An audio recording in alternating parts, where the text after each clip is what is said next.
Good morning, Monday, October 16th. Hey, Amazon, flash briefing. Jamie, here's your flash briefing. Rainy day in Seattle. In NPR News. Live from NPR News in Washington, I'm Corva Coleman. President Biden has canceled a planned trip to Colorado today. As NPR's Tamara Keith reports, the White House says he is staying in Washington to meet with his national security team. Biden was supposed to travel to Pueblo, Colorado to tour a wind power manufacturing facility as part of his administration's Investing in America Wind power manufacturing. That is a series you know how many windmills fill up in the landfills? Legislation passed in blades? the first 2 years of the Biden administration. You're hiding behind it thinking it's a good idea, but look at the pollution windmills cause. Creating jobs, in part due to incentives in the Inflation Reduction Act, a law the local congresswoman, conservative firebrand Lauren Boebert, called a massive failure. But the situation in Israel has scrambled Biden's plans. He met throughout the weekend with his national security team, and those conversations are continuing as Israel prepares for a ground assault on Hamas in Gaza.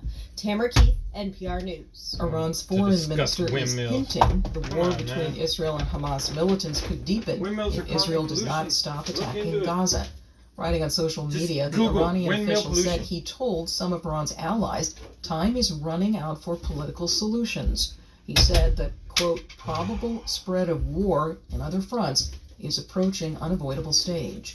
Iran supports the militant group Hezbollah. Hezbollah has been firing from Lebanon into northern Israel. Meanwhile, Israel's total siege of Gaza also continues. And Gabriel Naumann is a spokesman for Doctors Without Borders. The relief group is urging Israel to lift the siege and restore basic supplies like water. We need to have water installed back to the entire Gaza Strip, not only to the south, but to everyone. Meanwhile, hundreds of thousands of Palestinians in northern Gaza are moving to the southern part of the enclave Israel told them to ahead of a possible military incursion. The UN estimates 1 million people are displaced within Gaza. Attorneys for former President Donald Trump are back in court today. NPR's Carrie Johnson reports Trump's legal team opposes a Justice Department request to limit what Trump can say in advance of his trial on charges of election interference. Prosecutors working for special counsel Jack Smith say the former president's inflammatory social media posts threaten the administration of justice. They're asking Judge Tanya Chutkin to impose a partial gag order on Donald Trump to protect potential witnesses and the jury pool in Washington, D.C. Lawyers for the former president say the idea of a gag order is an unconstitutional prior restraint that would limit his ability to campaign to return to the White House in 2024. The judge already has warned Trump about bombastic remarks. She said she could move up the March 2024 trial date if he persists. Carrie Johnson, NPR News, Washington. On Wall Street, the Dow Jones Industrials are up 380. Quit launching missiles. This is NPR. Problem solved. Peace will happen. Business in the House of Representatives is paralyzed while Republicans consider who they will vote for as Speaker. Ohio Congressman Jim Jordan won one side the just refused to launch contest missiles. last Just week, refuse. but he will need nearly every House Republican to vote for him to win the speakership race. Then it'll look like they're being bullied, short right? of the support To the that rest he of the needs.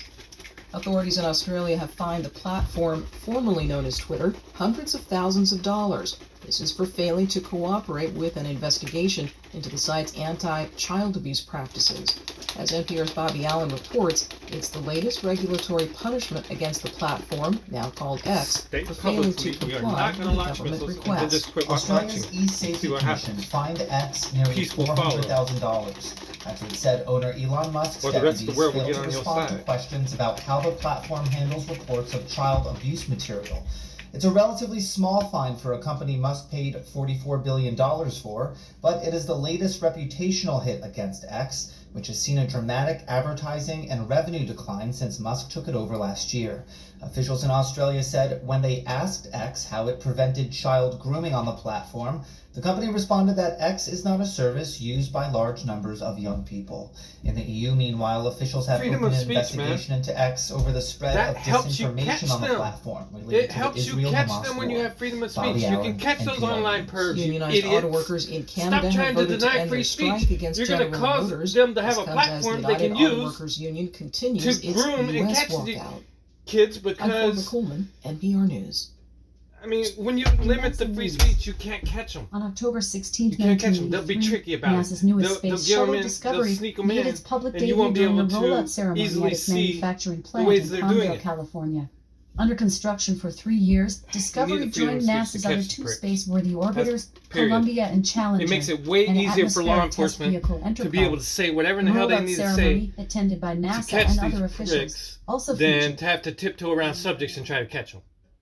From the Apollo rocket engine testing of the Use your 1960s brains, you to the moron. spacecraft propulsion systems leave of X today, alone. our site has developed unique facilities to meet the testing needs for testing rocket propulsion systems.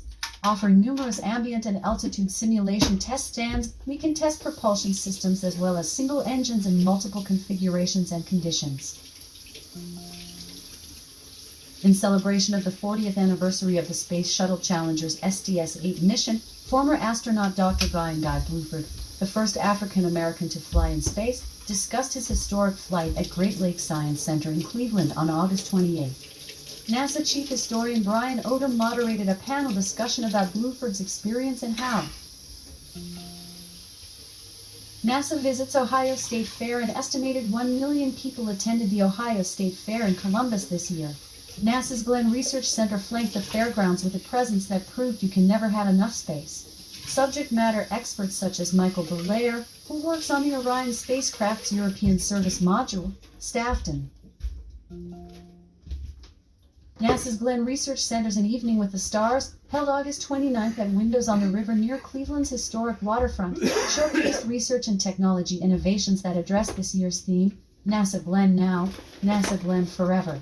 The event, which attracted sponsors and guests from more than 50 companies, universities, and organizations, featured opening remarks. In weather. All right, Amazon. Currently, in Seattle, it's 58 Amazon. degrees Fahrenheit. Off. Amazon, tell us a joke. Why was Cinderella wandering around the pumpkin patch? She was in the market for a new ride. All right. Right on, sister.